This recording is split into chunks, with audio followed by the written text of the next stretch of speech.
తెలంగాణలో అరాచక పాలన కొనసాగుతోందన్నారు మాజీ మంత్రి సబితా ఇంద్రారెడ్డి. రాష్ట్రంలో గన్ కల్చర్ తెచ్చారని ఆరోపించారు.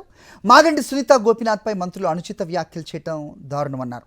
మంత్రి కొండా సురేఖ ఇంటిపై అర్ధరాత్రి పోలీసులకు వెళ్లారని, దానిపై ఎఫ్ఐఆర్ ఉందా అని ప్రశ్నించారు. డీజీపీ దీనిపై సమాధానం చెప్పాలన్నారు సబితా ఇంద్రారెడ్డి. భర్త చనిపోతే ఒక మహిళ నటిస్తుంది, ఏడ్చుకుంటూ కృత్రిమంగా ఉంది ఏడుపు అంటే అర్థం కాని పరిస్థితి. అది గుండె లోతుల్లో నుండి వస్తుంది ఏడుపు భర్త చనిపోతే, కానీ నటించాలన్నా నటించడం సాధ్యం కాదు. అయినా కూడా మాట్లాడుతూ దాన్ని సమర్థించుకుంటున్న సందర్భం ఈ ప్రభుత్వంలో చూస్తూ ఉన్నాం. అన్నిటికన్నా ముఖ్యంగా వాళ్ళ గవర్నమెంట్లో వాళ్ళ క్యాబినెట్లో ఉన్న ఒక మహిళా మంత్రి ఇంటి మీదకే రాత్రిలో పోలీసులను పంపించారంటే మహిళల పట్ల ఏ విధంగా ఉంది, నిజంగా చాలా బాధ అనిపించింది.